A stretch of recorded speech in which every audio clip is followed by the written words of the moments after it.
Hello बच्चों, स्वागत है एक बार फिर से। बीबीटी हम कवर कर रहे थे। कोऑर्डिनेशन कॉम्प्लेक्स का एक बड़ा इम्पोर्टेंट पार्ट है। कोऑर्डिनेशन कॉम्प्लेक्स में किस तरह से बॉन्डिंग होती है, उसके लिए हमने बर्नर थ्योरी पढ़ ली थी। उसके बाद हम बीबीटी थ्योरी हम पढ़ चुके हैं। काफ़ी सारे उसके पोस्टुलेट हम देख चुके हैं कि बीबीटी थ्योरी जो है पूरी तरह से किस पर बेस्ड थी, कोऑर्डिनेशन नंबर पर, मैग्नेटिक मोमेंट डेटा और हाइब्रिडाइजेशन पर बेस्ड थी, है ना। सारी चीज़ें हम इसकी लास्ट लेक्चर में बात कर चुके थे। काफ़ी बड़ा लेक्चर हो गया था वो भी। उसमें कुछ एग्जांपल्स देखने से रह गए थे कि यहाँ टेट्राहेड्रल कॉम्प्लेक्स कैसे फॉर्म होते हैं और स्क्वायर प्लेनर कॉम्प्लेक्स कैसे होते हैं। ऑक्टाहेड्रल कॉम्प्लेक्स हम उसके बेस पर देख चुके थे। एक हमने एग्जाम्पल देखा था स्पिन पेयर्ड का और एक देखा था स्पिन फ्री कॉम्प्लेक्स का, आउटर ऑर्बिटल और इनर ऑर्बिटल। तो कुछ पोस्टुलेट्स की हमने उसमें बात की थी कि क्या क्या कहा था उस थ्योरी ने। उस थ्योरी ने कहा था कि बेटा ये थ्योरी जो है पूरी तरह से मैग्नेटिक मोमेंट डेटा पे बेस्ड थी। ये क्या करते थे, एपरेटस की हेल्प से बस कॉम्प्लेक्स का मैग्नेटिक मोमेंट डेटा निकालते थे। और उसके बेस पर मैंने आपको बताया भी था कि अगर 1.73 मैग्नेटिक मोमेंट है तो 1 अनपेयर्ड इलेक्ट्रॉन होगा, 2.80 के आसपास है तो 2 इलेक्ट्रॉन होंगे अनपेयर्ड, 3.820 के आसपास है तो 3 अनपेयर्ड इलेक्ट्रॉन होंगे। इसी तरह से 4.90 के आसपास है तो 4 इलेक्ट्रॉन होंगे अनपेयर्ड इलेक्ट्रॉन। तो वो क्या करते थे, फॉर्मेशन के साथ टाइम पे अनपेयर्ड इलेक्ट्रॉन छोड़ देते थे और उसके अकॉर्डिंग उसका फॉर्मेशन कर लेते थे। हमने हालांकि उसमें थोड़ा सा CFT के एक कंसेप्ट का यूज करके कि वीक फील्ड और स्ट्रॉन्ग फील्ड लिगेंड क्या होते हैं, उसके बेस पर हमने बात कर ली थी कि आपको डिमोशन कब कराना है और इलेक्ट्रॉन का डिमोशन कब नहीं कराना है। ठीक है, तो कुछ पोस्टुलेट्स हमने इसके देखे थे। क्या क्या पोस्टुलेट्स थे बेटा, कि पहला तो वही बताया था कि कोऑर्डिनेशन ने क्या कहा इस थ्योरी ने कि coordination complex generally D block के मेटल द्वारा बनाए जाते हैं और उसमें मेटल की N-1D, NS, NP और ND ऑर्बिटल पार्टिसिपेट कर सकती थी। जैसे कि हमने पी ब्लॉक में पढ़ा था कि वहाँ पे आउटर सेल जो है बैलेंस सेल की तरह काम करती है या आउटर सेल ही बॉन्ड फॉर्मेशन में पार्टिसिपेट करती है। लेकिन मेटल के केस में जब वो कॉम्प्लेक्स फॉर्म करती है तो N बाहर वाली ऑर्बिटल भी, मतलब आउटर सेल भी, और पेनल्टीमेट सेल भी, उससे अंदर वाली सेल भी बॉन्ड फॉर्मेशन में पार्टिसिपेट करती है। ये बात इन्होंने कही, है ना। तो कुछ पोस्टुलेट्स हमने इसके लिखे हुए हैं। एक बार बेटा इनका स्क्रीनशॉट्स भी ले लें, बस रिमाइंड कराने के लिए। एग्ज़ाम के लिए तो आपको प्रॉपर नोट्स से ही पढ़ना है अगर आप बोर्ड के एग्ज़ाम के लिए तैयारी कर रहे हैं। ठीक, तो वो तो आपको प्रॉपर नोट से पढ़ना, बस एक मैंने शॉर्ट टर्म में इनको लिख दिया कि किस किस पॉइंट पर आपको देख करके जाना है या किस पॉइंट पर आपको एग्जाम में बात करनी है ना। तो एग्जाम के लिए बेटा रटने की जरूरत है नहीं, देखो कंसेप्ट अपने याद होने चाहिए, बस आपको कंप्लीट लिखना आना चाहिए। तो ऐसे बस शॉर्ट्स में लिख लिया करो उसको, जिससे कि रिविजन करना जो है वो आसान रहे। तो मैंने भी कुछ जो है पॉइंट वाइज इसको एक्सप्लेन करने के लिए कि लास्ट लेक्चर में हमने क्या क्या एक्सप्लेन किया था वो आपको यहाँ लिख दिए हैं। इससे आपको एक बार रिवाइज करने में इसका स्क्रीनशॉट ले लो, पूरी थ्योरी बस इसी 4-5 लाइन से एक बार रिवाइज हो जाएगी। क्या क्या कहा कि पूरी तरह से बेस है मैग्नेटिक मोमेंट और हाइब्रिडाइजेशन पर। कौन कौन सी ऑर्बिटल पार्टिसिपेट करती हैं, पेनल्टीमेट सेल की डी ऑर्बिटल पार्टिसिपेट करती है, मतलब बाहर से अंदर वाली। जैसे किसी भी एटम में या किसी भी मेटल में ये आउटर सेल है, सपोज फर्स्ट, सेकेंड, एक और बना लेते हैं थर्ड, तो ये आउटर सेल है। तो इससे अंदर वाली क्या कहलाती है, पेनल्टीमेट सेल। क्या कहलाती है, पेनल्टीमेट सेल। तो आउटर सेल और पेनल्टीमेट सेल, उससे अंदर वाली वो क्या कह देते हैं, इनर सेल कह देते हैं, है ना। डिपेंड करता है कितनी है। हाँ, एक ही होगी तो बेटा उसके लिए तो वही आउटर होगी, है ना। अगर एक सेल होगी तो उसके लिए वही आउटर सेल होगी। तो फिलहाल मेटल के केस में जनरली ये ऑर्बिटल पार्टिसिपेट करती है, NS, NP, ND और 1-ND। सपोज मैंने बताया था अगर 4 आउटर सेल 4 है तो N-1D कौन सी हो जाएगी, 3। Orbitals makes metal take part in bond formation. तो कौन सी ऑर्बिटल पार्टिसिपेट करेंगे, ये वाली। Metal create vacant orbital. हमने पढ़ा था पी ब्लॉक की जो जितने भी एलिमेंट है जब वो बॉन्ड फॉर्मेशन करते हैं तो हाफ फील्ड ऑर्बिटल का अरेंजमेंट करते हैं, और जो मेटल होती है वो बैक एंड ऑर्बिटल का अरेंजमेंट करती हैं, क्योंकि लीगेंड जो होता है वो पूरा का पूरा इलेक्ट्रॉन पेयर डोनेट करता है। और एक ऑर्बिटल में क्योंकि एक ही इलेक्ट्रॉन पेयर रह सकता है ना, तो इसीलिए क्या होती है, पूरी की पूरी ऑर्बिटल को क्या करना पड़ता है, बैक एंड। बिल्कुल वीआईपी गेस्ट वाली तरह है ये। कैसे हैं, बिल्कुल वीआईपी हैं कि जी इन्हें कैसा कमरा चाहिए, बिल्कुल खाली कमरा चाहिए। ये बात हमने की थी। Vacant orbital of metal take part in hybridization according to their coordination number. Metal के अपने कोऑर्डिनेशन नंबर के अकॉर्डिंग या जितने डोनर एटम उससे जुड़ने वाले हैं उसके बेस पर क्या करती है, वो बैकेंट ऑर्बिटल का अरेंजमेंट करती है। जैसे हमने देखा था कि sp3d2 है हाइब्रिडाइजेशन, तो 1s 3p और 5d में से 2d ऑर्बिटल पार्टिसिपेट कर रही थी हाइब्रिडाइजेशन में और अपनी एनर्जी को इक्वल कर रही थी, अपनी शेप को इक्वल कर रही थी। उसके बाद बात की हमने inner and outer orbital complex के बारे में कि अगर आउटर सेल की ऑर्बिटल पार्टिसिपेट कर रही है d, तो बोल दिया था आउटर ऑर्बिटल, ठीक। और अगर इनर सेल की पार्टिसिपेट कर रही थी तो इनर ऑर्बिटल। उसके बाद हमने स्पिन फ्री और स्पिन पेयर्ड की बात की थी। स्पिन फ्री वो होते हैं जिनमें लिगेंड की प्रेजेंस में डिमोशन नहीं होता है, और स्पिन पेयर्ड वो होते हैं जिसमें इलेक्ट्रॉन की अंदर को पेयरिंग हो जा रही थी। जैसे सपोज इनकी अगर मुझे पेयरिंग करानी पड़े तो ये, तो पेयरिंग अगर करनी है, पेयरिंग अगर हो रही है सॉरी, तो क्या बोलेंगे उसको, स्पिन पेयर्ड, और पेयरिंग नहीं हो रही है तो स्पिन फ्री।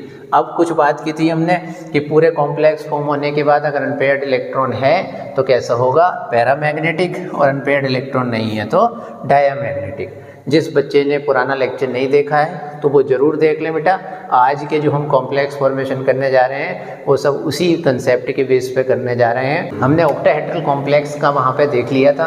अब कुछ हम टेट्राहेड्रल या स्क्वायर प्लेनर कॉम्प्लेक्स के एक एक एग्जाम्पल देखने जा रहे हैं। तो पहले हम देख लेते हैं बेटे कि ये जो कॉम्प्लेक्स होगा कोऑर्डिनेशन नंबर 4 में, कोऑर्डिनेशन नंबर 4 में 2 चांसेस होते हैं, एक स्क्वायर प्लेनर के और एक टेट्राहेड्रल के, ठीक। ऑक्टाहेड्रल जो ज्योमेट्री होती है वो कौन से कोऑर्डिनेशन नंबर में होती है, 6 में होती है। कौन से में होती है, 6 में। तो 6 वाले को हम देख चुके थे, कौन से को देखने जा रहे हैं हम, कोऑर्डिनेशन नंबर 4 को। तो अब जो हम कॉम्प्लेक्स का फॉर्मेशन करने जा रहे हैं उसमें कॉम्प्लेक्स में मेटल का जो कोऑर्डिनेशन नंबर है वो क्या है, 4 है। अब देखते हैं कि इस कॉम्प्लेक्स की ज्योमेट्री कैसी होगी, इसका मैग्नेटिक मोमेंट कैसा होगा, ठीक, क्या कोऑर्डिनेशन नंबर है, किस तरह से इलेक्ट्रॉन की पेयरिंग होगी या फिर नहीं होगी, वो हम देख लेते हैं। तो बीबीटी के बेस पे देखें तो वही कि इस कॉम्प्लेक्स का ये क्या कर लेते हैं, मैग्नेटिक मोमेंट कैलकुलेट कर लेते थे, और जो अनपेयर्ड इलेक्ट्रॉन आते थे या जितने इलेक्ट्रॉन छोड़ने होते थे उसके अकॉर्डिंग इसका फॉर्मेशन करते थे। लेकिन अगर सपोज एग्जाम में आपको दे दिया कि इस कॉम्प्लेक्स का फॉर्मेशन बीबीटी के बेस पे करो और मैग्नेटिक मोमेंट डेटा नहीं दिए, तो फिर आपको थोड़ा सा इस्तेमाल करना पड़ेगा स्पेक्ट्रोकेमिकल सीरीज़ का। तो स्पेक्ट्रोकेमिकल सीरीज़ में या जो हमने सीरीज आपको बताई थी, तो इसमें कौन सा लिगेंड है, कार्बोनिल है, और कार्बोनिल लिगेंड स्ट्रॉन्ग लिगेंड होता है। स्ट्रॉन्ग लिगेंड के कुछ नेम लिखे थे हमने, जैसे ammonia, ethylene diamine, cyanide ion, और उसके बाद कार्बोनिल। तो इनमें अगर स्ट्रेंथ की बात करें तो सबसे ज़्यादा जो स्प्लिटिंग पावर होती है, जो स्ट्रेंथ होती है, वो किसकी होती है, कार्बोनिल लिगेंड की। और कार्बोनिल या अमोनिया, EN, CN, अभी तो और भी काफ़ी सारे एग्जाम्पल हैं, अभी देख लेंगे जब हम पूरी तरह से CFT को देखेंगे। अभी बस इसके कंसेप्ट का हम यहाँ पे यूज कर रहे हैं। तो अब अमोनिया, EN, CN और CO में सबसे ज़्यादा स्ट्रॉन्ग कौन है, कार्बोनिल। और इन सभी लिगेंड की प्रेजेंस में इलेक्ट्रॉन की क्या हो जाती है, पेयरिंग हो जाती है। हालांकि ये पेयरिंग क्यों होती है, क्यों नहीं होती, क्यों ये लिगेंड पेयरिंग करते हैं, क्यों भी एक लिगेंड नहीं होते, ये बात बीबीटी ने नहीं बताई थी, ठीक है, बस मैग्नेटिक मोमेंट पे बेस थी। लेकिन फिर भी हम इसके कंसेप्ट का यूज करेंगे, क्या, CFT के, कि कार्बोनिल लिगेंड स्ट्रॉन्ग लिगेंड है और इसकी प्रेजेंस में इलेक्ट्रॉन का क्या कराना है, हमेशा अगर स्ट्रॉन्ग लिगेंड दिखा तो इलेक्ट्रॉन की पेयरिंग कराते हैं जितना पॉसिबल हो सके। तो देख लेते हैं निकिल की सबसे पहले ऑक्सीडेशन स्टेट निकाल दो, इसकी क्या होगी, X, और प्लस कार्बोनिल पे कैसा चार्ज होता है, 0 × 4 और =0, और X = क्या हो गया, 0। तो निकिल की जो ऑक्सीडेशन स्टेट है वो इस समय क्या है, 0 है ना। हालांकि कॉम्प्लेक्स में जल्दी से 0 ऑक्सीडेशन स्टेट मेटल शो करती नहीं है, लेकिन कार्बोनिल लिगेंड एक ऐसा लिगेंड है और भी हैं एक दो लिगेंड ऐसे जो कि सिग्मा के साथ साथ पाई बॉन्ड भी बनाते हैं। बॉन्डिंग में बात करेंगे अभी और CFT जब पढ़ेंगे उसके बाद थोड़ा सा जब हम लिगेंड के बारे में बात करेंगे ना, कौन सिग्मा डोनर है, कौन पाई एक्सेप्टर है, कौन पाई डोनर है, ठीक है, कौन सिग्मा बॉन्ड डोनर है। तो सिग्मा डोनर पाई एक्सेप्टर की बात करते समय हम बताएंगे कि किस तरह की बॉन्डिंग मेटल के साथ में होती है, एक जनरल डिटेल में बात करेंगे बस वहाँ पे, क्योंकि टॉपिक तो कोई इससे रिलेटेड ऐसा है नहीं आपके पास, बस मेटल कार्बोनिल के बारे में पढ़ने को कह रखा है, उनकी स्ट्रक्चर के बारे में कह रखा है, तो इन पे भी हम बात करेंगे कि जीरो में आखिर क्यों। निकिल है, निकिल की ऑक्सीडेशन स्टेट जीरो है, तो निकिल का इलेक्ट्रॉनिक कॉन्फ़िगरेशन कर लो। सबसे पहले वही आर्गन लिख लो। आर्गन किसके लिए लिखा जाता है? 18 के लिए। और 3D क्या होता है इसका? 8, 4s क्या होगा? 2, और 4p क्या होगा? 0, और 4d भी क्या होगा? 0। आगे को पूरी और सेल जो होगी वो, क्योंकि कहाँ तक काम हो गया हमारा? यहीं तक। क्यों? क्योंकि 28 इलेक्ट्रॉन है यहाँ पे। इसके कितने होते हैं? 18। आर्गन का कितना होता है? 18, और 2 क्या हो गया? 20, और 8 क्या हो गया? 28। तो यहाँ पे 28 का हमें करना था, तो ये 28 का हो गया है। अब क्या करेंगे? इनके ऑर्बिटल्स को रिप्रेजेंट कर लो। ऑर्बिटल्स को कैसे रिप्रेजेंट करोगे कि 3d8 है ना, इसको आर्गन को मत लिखो अब, क्योंकि n-1d ऑर्बिटल और ns, np और nd भाग पार्टिसिपेट करेगी। तो कितनी ऑर्बिटल है यहाँ पे? 5।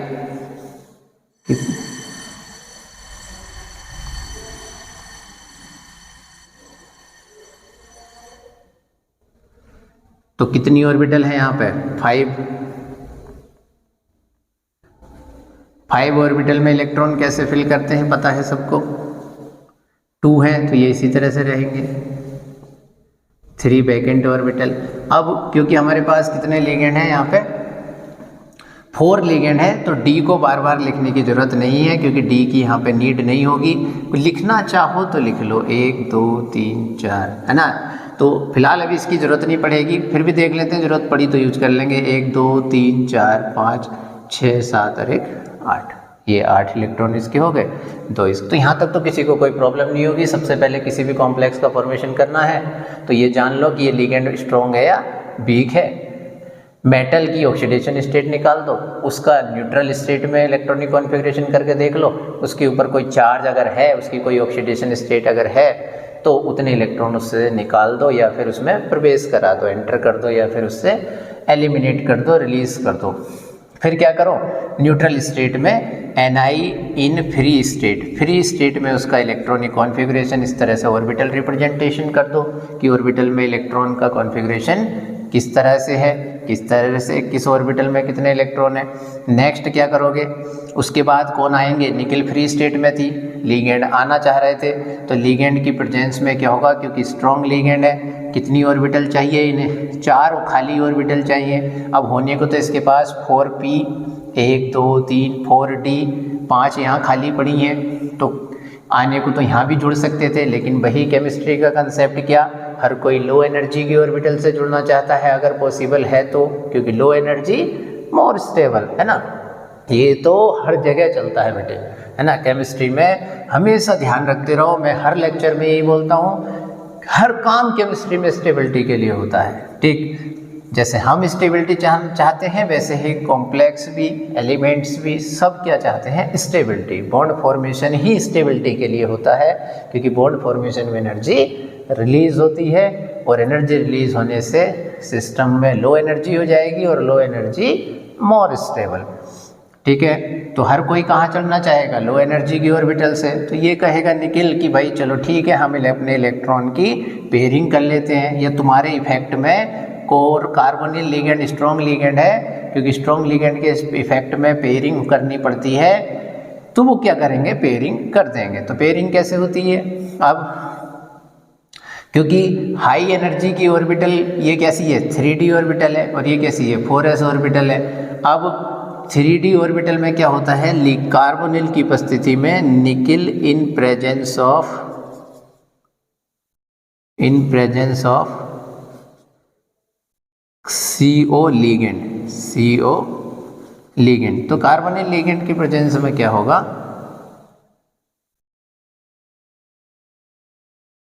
इनकी क्या होगी, पेयरिंग स्टार्ट हो जाएगी। कैसे, ये इलेक्ट्रॉन एस से निकल करके यहाँ जाएगा, ये वाला यहाँ जाएगा। तो अब ये वाली ऑर्बिटल्स दोनों कैसी हो गई, पूरी तरह से फिल्ड हो गई। पहले हाफ फिल्ड थी, अब कैसी हो गई, पूरी तरह से फिल्ड हो गई। अब कौन सी ऑर्बिटल बची, एस वैकेंट हो गई। अब कौन सी बची, पी। तो अब चारों ऑर्बिटल कैसी हो गई, थोड़ी सी डी ऑर्बिटल के कंपेयर में, क्योंकि एस और पी की एनर्जी कम होती है, इसलिए कौन सी ऑर्बिटल अवेलेबल हो गई, एस और पी ऑर्बिटल। ठीक है, कौन सी ऑर्बिटल अवेलेबल हो गई, एस और पी ऑर्बिटल अवेलेबल हो गई। अब यहाँ क्या करेंगे, चारों लिगेंड जुड़ने आने वाले होंगे, लेकिन फिर से वही वाली लड़ाई मैंने कहानी बताई थी कि ये कमरा कैसा है, एसी वाला, ये कैसा है, पंखे वाला। अब सभी गेस्ट में आपस में क्या होगी, लड़ाई शुरू हो जाएगी। और जब लड़ाई शुरू हो जाएगी तो निकिल क्या करेगा, निकिल क्या है तुम्हारे, एक तरह से हमारी तरह है कि जैसे हमारे घर कोई गेस्ट आ रहे हैं, हम होस्ट हो गए, है ना, हम क्या हो गए, होस्ट हो गए। अब भैया हमारे गेस्ट आकर के लड़ने लगे, एक तो बड़ी मुश्किल से कमरों की व्यवस्था कराई अच्छे वालों की, फिर कहने लगे कि खाली कमरे तो करे हो तुमने, लेकिन जो है हम किस में जुड़ेंगे, सबसे बढ़िया वाले में जिसमें एसी लगी हुई, हम उसमें रुकेंगे। तो सबकी लड़ाई आपस में शुरू हो जाएगी, हम रुकेंगे, हम रुकेंगे। रुकना तो केवल एक में एक ही था, लेकिन ये क्या करेगा कि भैया तुम मत लड़ो आपस में, हमारी थोड़ी सी एनर्जी तो लगेगी इस काम को करने में, ऑर्बिटल को मिक्स करने में, ठीक, सबकी एनर्जी शेप को एक जैसा करने में, क्योंकि तुम्हें ज्योमेट्री भी प्रोवाइड करा के देनी है एक, है ना। तो हमारी थोड़ी सी एनर्जी तो लगेगी हाइब्रिडाइजेशन में, जिसे हाइब्रिडाइजेशनल एनर्जी कहते हैं हम, ठीक। हाइब्रिडाइजेशन के प्रोसेस में एनर्जी यूज होती है जिसे हम कहते हैं हाइब्रिडाइजेशनल एनर्जी, ठीक। तो हाइब्रिडाइजेशनल एनर्जी यहाँ पे यूज तो होगी, सिस्टम को थोड़ा सा निकिल को नुकसान तो होगा, लेकिन फ़ायदा कहाँ से मिल रहा है, बॉन्ड फॉर्मेशन से, है ना। हमें अपने गेस्ट के आने से, घर में आने से थोड़ा सा ये तो होता है कि हमें उनके लिए कमरों की व्यवस्था तो करनी पड़ रही है, लेकिन बेनिफिट भी तो हो रहा है कि कहीं ना कहीं एक दूसरे के सुख दुख में फिर काम आएंगे, मतलब सोसाइटी में स्टेबिलिटी हमारी भी बन जाएगी। सेम इसकी बात है यहाँ पे, है ना। तो बेटा इतनी कहानी है, और कहानियों का जो मेन मतलब मकसद है वो यही है कि चीज़ें थोड़ी सी आसान हो जाए, है ना। यहाँ पे भी वही बात चल रही है। तो निकिल क्या करेगा, चलो भाई तुम मत लड़ो, निकिल इन हाइब्रिड स्टेट, कौन सी स्टेट में जाएगा निकिल, अब हाइब्रिड स्टेट में जाएगा। और हाइब्रिड स्टेट में जाने के बाद क्या करेगा, ये तो ऐसे ही रहेंगी, ये तो सब कैसे हैं, पेयर्ड है। अब ये चारों ऑर्बिटल एक साथ कंबाइन हो गई, अब ना कोई s बची ना कोई p बची, अब सब ऑर्बिटल कैसी हैं, sp3, ये भी sp3, ये भी और ये भी। अब चारों ऑर्बिटल अब एक जैसी हो गई, यानी कि तुमने अब क्या करा, लो भैया तुम परेशान मत हो, निकिल ने क्या करा, अब हम सब में क्या कर देते हैं, एसी लगा देते हैं, सबकी एनर्जी एक जैसे कर देते हैं, सारे कमरे एक जैसे कर दिए। अब सारे कमरे एक जैसे हो गए, तो लिगेंड आकर के खुशी खुशी जुड़ गए, और इन्होंने क्या कर लिया, बॉन्ड फॉर्मेशन कर लिया। अब निकिल को भी फायदा हो गया, भैया बॉन्ड फॉर्मेशन से पहले जो हमें एनर्जी लग रही थी ना, ये वाला काम करा हमने, इलेक्ट्रॉन को अपने यहाँ से उठा करके यहाँ तक लाए, इसको पेयरिंग एनर्जी बोलते हैं। किसी इलेक्ट्रॉन को पेयर कराने के लिए जिस एनर्जी की नीड होती है उसे बोलते हैं पेयरिंग एनर्जी। तो देखो इसमें दो नुकसान हो रहे हैं मेटल को, क्या, एक तो बैक एंड ऑर्बिटल का अरेंजमेंट करना पड़ रहा है बड़ी मुश्किल से, बैक एंड ऑर्बिटल के अरेंजमेंट के लिए पेयरिंग करानी पड़ रही है, पेयरिंग में भी एनर्जी लगी होगी, क्योंकि इलेक्ट्रॉन को पेयर कराने में एनर्जी हमेशा रिक्वायर्ड होती है, उसे बोलते हैं पेयरिंग एनर्जी। और एक नुकसान क्या हो रहा है, बड़ी मुश्किल से कमरे खाली करके दिए, अब उनकी शेप को एक जैसा करना है, उनकी एनर्जी को सबको लगभग एक जैसा करना है। तो दो तरह के नुकसान हो रहे हैं, पेयरिंग एनर्जी के रूप में और हाइब्रिडाइजेशन एनर्जी के रूप में। लेकिन फ़ायदा कहाँ हो रहा है कि आकर के क्या जुड़ रहे हैं यहाँ पे, कार्बोनिल लिगेंड की। लो जो तुम्हें नुकसान हुआ था पूरा का पूरा, दो तरह की एनर्जी तुमने यूज की है अपनी, लो हम बॉन्ड फॉर्मेशन करके उसे कंपनसेट कर देते हैं, उसे बिल्कुल बराबर कर देते हैं। क्या कि आकर के कार्बोनिल ने अपने इलेक्ट्रॉन पेयर दे दिया और क्या बना दिया, कोऑर्डिनेट बॉन्ड। और बॉन्ड बनाने में जितनी एनर्जी का यहाँ नुकसान हुआ था उतनी एनर्जी क्या हो गई, सिस्टम से फिर निकल गई, है ना। कि लो भैया बॉन्ड बना लेते हैं तुम्हारे साथ। अब बॉन्ड बनाने से क्या होगा, एनर्जी सिस्टम से रिलीज हो जाएगी और सिस्टम क्या हो जाएगा, स्टेबल, क्योंकि बॉन्ड फॉर्मेशन में एनर्जी हमेशा रिलीज होती है और बॉन्ड ब्रेक कराने के लिए एनर्जी हमेशा रिक्वायर्ड होती है ना। तो इस तरह से निकिल से चारों जो है कार्बोनिल जुड़ जाएंगे। तो बेटा मैंने यहाँ शो कर दिया, आप यहाँ ना शो करके क्या करना है, अलग से दिखाओ। ये ऑर्बिटल कैसी हो गई, हाइब्रिड ऑर्बिटल, और यहाँ क्या दिखाओगे, फॉर्मेशन ऑफ NiCO का होल 4। अब फॉर्मेशन इसका मिल गया हमें 1 2 3 4। अब जुड़ जाएंगे कौन आकर के 1 2 3 4 और कौन जुड़ेंगे सभी जगह कार्बोनिल कार्बोनिल कार्बोनिल और कार्बोनिल। कौन से बॉन्ड से? कोऑर्डिनेट बॉन्ड से। तो अब इनकी जो ज्योमेट्री है, अब देखो इसकी नीड तो हमें पड़ी नहीं है ना, तो इसे हटा देते हैं यहाँ से, इसकी नीड नहीं पड़ी तो 4D को हमने लिखा नहीं है। अब इसकी ज्योमेट्री क्या होगी? अब देखो sp3 हाइब्रिडाइजेशन है, मैंने बताया था, कल ही बात की थी क्या लास्ट लेक्चर में, क्या कहा था मैंने लास्ट लेक्चर में कि sp3 हाइब्रिडाइजेशन होगा तो ज्योमेट्री कैसी होती है? टेट्राहेड्रल। तो सारे के सारे कार्बोनिल जो है जुड़े हुए होंगे कैसे? टेट्राहेड्रली, चतुष्फलकीय फॉर्म में। ये चतुष्फलकीय संरचना बन गई, टेट्राहेड्रल स्ट्रक्चर बन गई है। और टेट्राहेड्रल स्ट्रक्चर में कितना होता है बॉन्ड एंगल? 109.5 डिग्री का बॉन्ड एंगल होता है। ठीक है, कैसी स्ट्रक्चर हो गई? टेट्राहेड्रल हो गई। सब पढ़ी हुई स्ट्रक्चर है ये हमारी, है ना। तो NiCO का होल 4 की स्ट्रक्चर टेट्राहेड्रल हो गई। कैसे पता चला? sp3 हाइब्रिडाइजेशन से, क्योंकि sp3 हाइब्रिडाइजेशन के बाद जो ज्योमेट्री होती है वो कैसी होती है? टेट्राहेड्रल होती है ना। अब इसका मैग्नेटिक मोमेंट देख लेते हैं, मैग्नेटिक मोमेंट देख लेते हैं। तो mu is equal to under root क्या होता है? n+2। अब बताओ इसमें n की वैल्यू कितनी है? कहीं अनपेयर्ड इलेक्ट्रॉन दिख रहे हैं यहाँ तक? देखो जो ये 18 है, यहाँ तो होंगे ही नहीं क्योंकि पूरी तरह से भरा हुआ होगा, p6 तक होता है ना। उसके बाद यहाँ पे कोई अनपेयर्ड इलेक्ट्रॉन नहीं है, तो n क्या है? 0। तो म्यू भी क्या हो जाएगा? 0। n की वैल्यू 0 रखोगे तो पूरा क्या हो जाएगा? 0 हो जाएगा। तो म्यू 0 होता है, मतलब अगर कोई मैग्नेटिक मोमेंट अगर नहीं होगा तो नेचर कैसी होगी? कैसी हो जाएगी नेचर इस समय इसकी? Diamagnetic, paramagnetic. कैसी हो जाएगी? डायामैग्नेटिक। कैसी हो जाएगी? डायामैग्नेटिक, मतलब मैग्नेटिक फील्ड की ओर अट्रैक्ट नहीं होंगे, रिपेल्सन शो करेंगे। नेक्स्ट, और हम क्या देखते थे कि स्पिन फ्री है या स्पिन पेयर्ड है। तो स्पिन की पेयरिंग हुई है तो क्या बोल देंगे? स्पिन पेयर्ड बोल देंगे। क्या बोल देंगे? स्पिन पेयर्ड बोल देंगे। ठीक, अब स्पिन पेयर्ड ही हो गया। तो ये काफ़ी सारी चीज़ें थी इसके लिए कि फॉर्मेशन कैसे होता है और ये क्या। अगर हाँ बीबीटी के बेस पे से देखते हैं तो इस कॉम्प्लेक्स का मैग्नेटिक मोमेंट कितना आता? 0। फिर वो क्या ट्राई करते? 0 रखना है साहब, कोई भी अनपेयर्ड इलेक्ट्रॉन हमें नहीं छोड़ना। कोई से की भी पेयरिंग करा देते, इनकी जो हाई एनर्जी की हैं थोड़ी सी, उनकी पेयरिंग करा दिया उन इलेक्ट्रॉन्स की। और पेयरिंग कराने के बाद किसी तरह का अनपेयर्ड इलेक्ट्रॉन नहीं बचना चाहिए था, तो उस बेस पे हम इस तरह से कर सकते थे, है ना। लेकिन हमने थोड़ा सा किसका यूज कर लिया कि CO कैसा लिगेंड है? स्ट्रॉन्ग लिगेंड है, इलेक्ट्रॉन की पेयरिंग करा दी। तो 2 तरीके हैं ये, एक बीबीटी का अपना तरीका है, एक थोड़ा सा CFT के एक कंसेप्ट का हमने, जो कि स्पेक्ट्रोकेमिकल श्रेणी हम उसे बोलते हैं, स्पेक्ट्रोकेमिकल सीरीज हम उसे बोलते हैं, उसका यूज करके हमने क्या किया है बेटा? इनका फॉर्मेशन किया है। तो इसका स्क्रीनशॉट ले लो। नेक्स्ट एग्जाम्पल देख लेते हैं बेटे। NiCN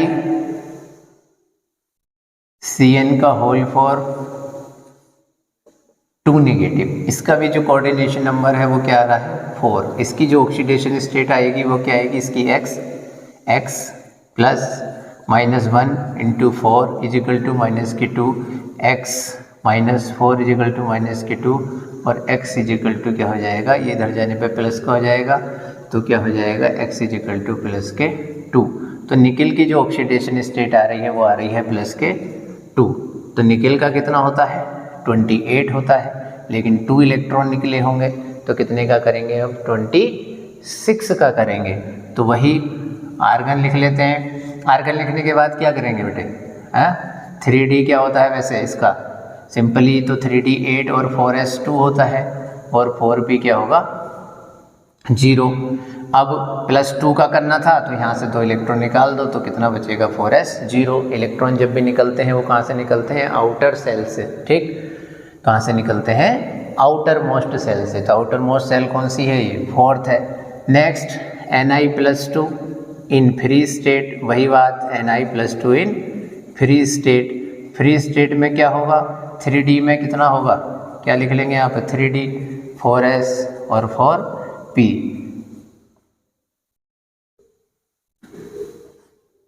D में कितना 8, 1 2 3 4 5 6 7 8, 4s में कितना है 0 और 4p में भी कितना है 0, कोई इलेक्ट्रॉन 4p में नहीं। Ni प्लस टू लिखेंगे बेटा, +2 इन प्रेजेंस ऑफ साइनाइड लिगेंड। तो साइनाइड लिगेंड की प्रेजेंस में क्या होगा, क्योंकि कैसा लिगेंड है बेटा साइनाइड, मैंने अभी भी बताया था कि अमोनिया En Cn माइनस और CO ये कैसे स्ट्रॉन्ग लिगेंड है, तो स्ट्रॉन्ग लिगेंड की प्रेजेंस में क्या होगी पेयरिंग, सीधी सी बात है। तो कितनी ऑर्बिटल का अरेंजमेंट करना था निकिल को, 4 लिगेंड है तो 4 कमरे खाली करने थे, या 4 ऑर्बिटल का अरेंजमेंट करना था। जब 4 ऑर्बिटल का अरेंजमेंट करना था तो होने को तो चारों खाली थी।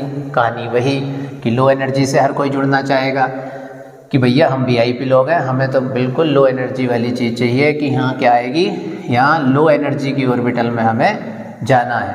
तो P में ना जा करके क्या होगा कि P को भी यूज करेंगे, लेकिन हमारी प्रेजेंस में इलेक्ट्रॉन की पेयरिंग होती है, हम स्ट्रॉन्ग लिगेंड है, थोड़ा सा तो भाई सम्मान करो हमारा। तो क्या होगा कि इसकी प्रेजेंस में क्या होगा, ये इलेक्ट्रॉन की पेयरिंग जो है स्टार्ट हो जाएगी कि तुम्हें भी अपने कमरे में से एक हिलना पड़ेगा, तुम घर वाले जितने हो तुम्हें भी अपने कमरे में से एक में से हिलना पड़ेगा। क्या होगा साइनाइड की प्रेजेंस में, इसकी पेयरिंग क्या हो जाएगी, अंदर को हो जाएगी 1 2 3 4 5। तो कितने इलेक्ट्रॉन पेयर हो गए, ये 4 इलेक्ट्रॉन पेयर यहाँ पे मिल गए और 1 इलेक्ट्रॉन की यहाँ पे इधर को पेयरिंग हो गई, तो ये वाली ऑर्बिटल क्या हो गई, खाली हो गई। इस काम में भी सिस्टम को एनर्जी लगेगी, सही बात है, कमरे खाली करने हो और गेस्ट आ रहे हो तो थोड़ा सा तो एनर्जी लगती है भैया, है ना। अब खुशी वही वाली बात कि भैया D की एनर्जी कम है, S की कम है, हम ना जाएंगे P में। तो निखिल साहब बोले तुम परेशान मत हो, हम कर देंगे तुम्हारे लिए बिल्कुल सारी व्यवस्था। इस कमरे में AC थी, इसमें AC थी, लो इसमें भी लगा देते हैं, मतलब सबकी एनर्जी को क्या कर देते हैं, सेम कर देते हैं। तो nickel +2 in hybrid state, nickel +2 in hybrid state, संकरित अवस्था में, संकरण में चलेगा ये, है ना। संकरण में जाने के बाद क्या होगा, हाइब्रिडाइजेशन में जाने के बाद क्या होगा, चारों ये हो गए और 1 2 3 और 1 4, ये 4 ऑर्बिटल क्या करेंगी, पार्टिसिपेट करेंगी। एक कौन कर रही है, देखो ये कौन सी है D, ये कौन सी है S और 2 कौन सी है P। तो 1 2 3 4, तो हाइब्रिडाइजेशन क्या हो गया DsP2। और मैंने कल बात की थी, बड़ी इंपॉर्टेंट बात थी कि इन तीनों P में से PX PY और PZ, क्योंकि स्क्वायर प्लेनर कॉम्प्लेक्स कैसे होते हैं, चलो इसकी संरचना भी जो बनेगी वो कैसी बनेगी, क्योंकि DsP2 हाइब्रिडाइजेशन है तो इसकी जो स्ट्रक्चर होगी वो कैसी होगी, स्क्वायर प्लेनर होगी। कैसी होगी, स्क्वायर प्लेनर होगी। अब जब इसकी संरचना, इसकी स्ट्रक्चर स्क्वायर प्लेनर होगी तो स्क्वायर प्लेनर कॉम्प्लेक्स को मैंने कल क्या बताया था कि सारे लिगेंड कैसे होते हैं, प्लेन में होते हैं एक, ठीक, एक एक्स एक्सिस और वाई एक्सिस को हम प्लेनर एक्सिस मानते हैं और जेड एक्सिस को हम परपेंडिकुलर एक्सिस मानते हैं। क्यों, अब जिन एक्सिस की लोब प्लेन में होगी, यानी कि एक्स और वाई एक्सिस क्योंकि प्लेन में है, और लिगेंड भी कहाँ से आ रहे हैं, क्योंकि स्क्वायर प्लेनर कॉम्प्लेक्स फॉर्म करना है, प्लेन से आ रहे हैं। कल भी मैंने कहा था प्लेन से आते हैं, ये ट्रेन से नहीं आते, है ना। तो प्लेन से अगर आ रहे हैं तो जेड एक्सिस यहाँ पे इन्वॉल्व नहीं होगी। अब ये जो पांचों D ऑर्बिटल थी तो ये कौन सी वाली खाली होती है इसके लिए, dx² minus y square, dx² minus y square, क्योंकि इस ऑर्बिटल की जो लोब होती है वो कौन से प्लेन में होती है, XY प्लेन में होती है, क्योंकि लिगेंड भी XY प्लेन से आ रहे हैं। तो अब चारों ऑर्बिटल्स की एनर्जी सेम हो गई। कौन कौन सी ऑर्बिटल है, एक dx² माइनस वाई स्क्वायर, एक S, एक px और एक py। तो अब खुशी क्या होंगे, सारे जो लिगेंड हैं, जो सारे गैस हैं, वो अपने अपने कमरों में चले जाएंगे। फॉर्मेशन ऑफ NiCN का होल 4 2 माइनस, तो सारे गेस्ट क्या हो गए, अपने कमरों में चले गए। अब चले जाने के बाद उन्होंने अपना अपना इलेक्ट्रॉन पेयर डोनेट कर दिया, किसको, मेटल को, Cn Cn Cn और Cn, ठीक है। और कैसा हाइब्रिडाइजेशन है, DsP2, तो स्ट्रक्चर क्या हो गई, square planar, square planar. Magnetic moment निकाल देते हैं, म्यू इक्वल टू क्या आ जाएगा, क्योंकि n बराबर क्या है इसके लिए, magnetic moment, mu equal to √n+2 होता है। n क्या है यहाँ पे, 0, क्यों 0 है, देखो यहाँ पे किसी तरह का कोई अनपेयर्ड इलेक्ट्रॉन नहीं है, तो n क्या है, 0, तो म्यू भी क्या हो जाएगा, 0, और 0 होगा तो नेचर कैसी हो जाएगी, डाया मैग्नेटिक, नेचर कैसी हो जाएगी, डाया मैग्नेटिक। अब स्पिन फ्री या स्पिन पेयर्ड, तो ये पेयरिंग हुई है तो कैसा कॉम्प्लेक्स हो जाएगा, स्पिन पेयर्ड कॉम्प्लेक्स हो जाएगा, है ना। तो ये होता है। अब इसे, क्योंकि अब d ऑर्बिटल की बात आ रही है, इनर ऑर्बिटल बोलोगे आउटर ऑर्बिटल, क्योंकि अब इनर वाली ने पार्टिसिपेट किया है d ऑर्बिटल ने, तो इसलिए क्या बोल देंगे इसे, इनर ऑर्बिटल कॉम्प्लेक्स भी बोल देंगे इसको, ठीक। तो ये था हमारा कुछ बीबीटी के एग्जाम्पल्स के बारे में। अब कुछ एग्जाम्पल्स बेटा आपको खुद करके देखने हैं, क्योंकि जब तक इनकी प्रैक्टिस खुद से नहीं करोगे तब तक ये बनाना तुम्हारे लिए थोड़ा सा मुश्किल होगा।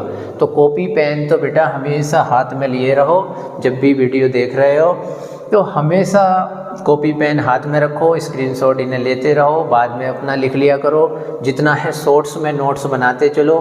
बाकी तो आप ये रिवीजन में काम आते हैं बोर्ड एग्जाम के टाइम पे, है ना। बाकी तो नोट्स आपके पास अवेलेबल होते ही हैं, बुक्स हैं, बुक्स में सब कुछ लिखा हुआ है, ठीक है। बाकी नोट्स जो है बनाते रहो खुद से, बहुत अपने बनाए हुए नोट्स ही सबसे बेस्ट होते हैं, तो इनको सबको नोट करते रहो। ये हम वही एग्जाम्पल भी बताते हैं जो बोर्ड एग्ज़ाम में ज़्यादातर पूछे जाते हैं, है ना।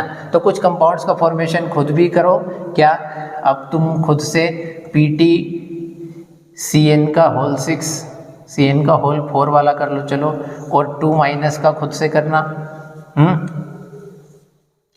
और NiCl4 शायद अभी हमने, हाँ NiCl4 नहीं कराया, NiCl4 2- खुद से कर लेना, हाँ। और कोबाल्ट और किसी में का भी कर लो, FeNH3 का होल 6 +3 वाला खुद से करना।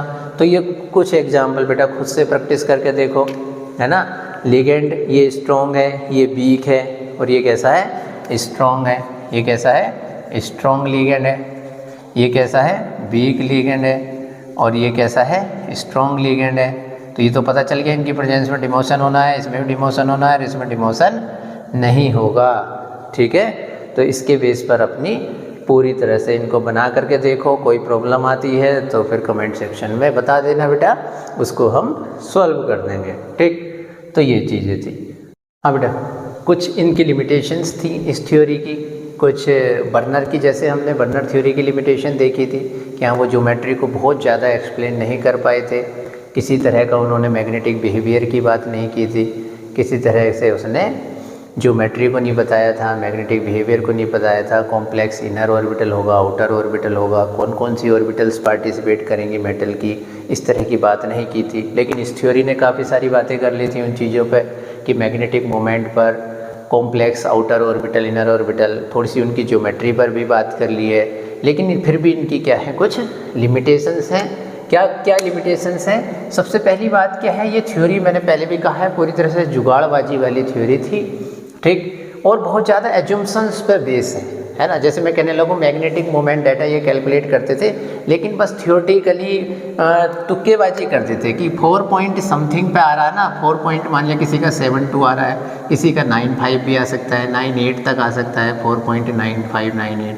लेकिन बस ये क्या कर लेते थे कि 4 पॉइंट अगर समथिंग आ गया ना तो उसको मान लेते थे कि भैया इसमें 4 अनपेयर्ड इलेक्ट्रॉन होंगे, ठीक, और उसका फॉर्मेशन कर देते थे उस बेस पे। तो पूरी तरह से मैग्नेटिक मोमेंट डाटा की इन्होंने इंटरप्रिटेशन नहीं की है कि मैग्नेटिक मोमेंट डाटा कैसे निकल के आ रहा है किसी भी कॉम्प्लेक्स का। It involves a number of assumptions, बस अवधारणाओं पर है बहुत जैसे हाइब्रिडाइजेशन है। हाइब्रिडाइजेशन क्या है? एक हाइपोथेसिस ही तो है, मैथमेटिकल सॉल्यूशन उसके लिए नहीं है। हाइब्रिडाइजेशन के लिए केवल एक एज्यूम्शन है कि हाँ भाई बॉन्ड फॉर्मेशन से पहले कुछ मेटल ऐसा करती होगी या सेंट्रल एलिमेंट अपनी ऑर्बिटल की एनर्जी को सेम करता होगा, ठीक। तो उसके लिए किसी तरह का कोई एज्यूम्शन ही है बस वो, या फिर हाइपोथेसिस है, कोई मैथमेटिकल प्रूफ हाइब्रिडाइजेशन के लिए बहुत ज़्यादा नहीं है, तो केवल और केवल एज्यूम्शंस पर ही बेस्ड है।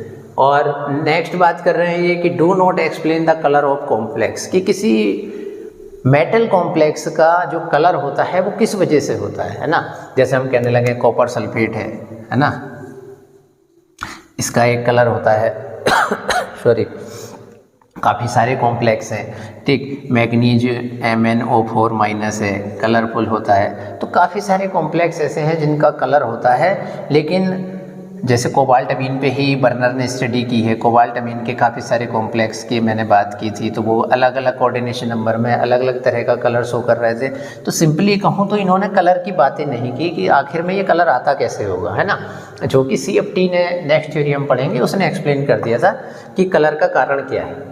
नेक्स्ट कह रहे हैं it does not make exact prediction of tetrahedral and square planar structure in coordination number 4, कि 4 कोऑर्डिनेशन नंबर में 2 चांसेस हो सकते हैं, एक स्क्वायर प्लेनर और एक टेट्राहेड्रल, ठीक। तो कब स्क्वायर प्लेनर बनेगा, कब टेट्राहेड्रल बनेगा, ये तो क्या करते थे बस अनपेयर्ड इलेक्ट्रॉन बता देते थे और अनपेयर्ड इलेक्ट्रॉन के बेस पे फॉर्मेशन करते थे, लेकिन ये नहीं बता पाए। काफ़ी सारे एग्जाम्पल ऐसे हैं जिसमें कि ये डिसाइड करना मुश्किल हो जाता है कि ये कोऑर्डिनेशन नंबर 4 में स्क्वायर प्लेनर बनाएगा या टेट्राहेड्रल बनाएगा, है ना। Next it does not distinguish between weak and strong ligand, तो ये तो इनकी सबसे बड़ी कमी थी क्या, कि वीक और स्ट्रॉन्ग लिगेंड क्या होते हैं, किसकी प्रेजेंस में पेयरिंग होती है, किसकी प्रेजेंस में पेयरिंग नहीं होती है, उसको एक्सप्लेन ये नहीं कर पाए। तो ये था बेटा ऑल अबाउट BBT थ्योरी। अब हम बात करेंगे इसके आगे इम्पोर्टेंट थ्योरी की। कौन सी थ्योरी है? CFT, crystal field theory. तो क्रिस्टल फील्ड थ्योरी इस चैप्टर में सबसे एडवांस थ्योरी है। और आज के लिए बेटा इतना ही रखते हैं, बाकी मिलते हैं नेक्स्ट वीडियो में। अपना बहुत ज़्यादा ध्यान रखिए, नोट्स बनाते रहिए, अपनी तैयारी को बिल्कुल लगातार रिवीजन जरूर करते रहिए बेटा, है ना। बहुत अच्छे से तैयारी रखिए और रिवीजन करते रहिए, क्योंकि अगर रिवीजन नहीं करते हो तो बेटा बहुत मुश्किल हो जाएगा एग्ज़ाम में बहुत अच्छा स्कोर करना। क्या करना है कि जितने भी चैप्टर आपके हो जा रहे हैं उनको, जैसे आपका फर्स्ट चैप्टर हो गया तो डेली जैसे टीचर आपको पढ़ा रहे हैं या हम पढ़ा रहे हैं, तो क्या करना है आपको, क्या करना है, पहले उसको रिवाइज कर लेना है 10-20 मिनट जा करके। सपोज दूसरा चैप्टर अब स्टार्ट हो गया तो पहले चैप्टर को फिर से रिवाइज करते रहो। तो एग्ज़ाम तक बेटा कम से कम बता रहा हूँ पूरी कॉपी का एक एक चैप्टर कम से कम 5 से 6 बार रिवाइज हो जाना चाहिए। और सबसे इम्पोर्टेंट क्या है, टेस्ट जरूर देते रहे, है ना। जब भी आप प्रिपरेशन कर रहे हैं किसी भी एग्ज़ाम की हो, चाहे वो आप बोर्ड के लिए पढ़ रहे हो या किसी के लिए, तो अपने आप को टेस्ट जरूर करते रहें कि हमारी परफॉर्मेंस कैसी आ रही है ना। तो टेस्ट बड़ा इंपॉर्टेंट पार्ट होता है एक बहुत अच्छे स्कोर करने के लिए, है ना। ठीक है, तो इसी तरह से बेटा लगातार पढ़ते रहिए। चलिए ओके बेटा, मिलते हैं नेक्स्ट वीडियो में।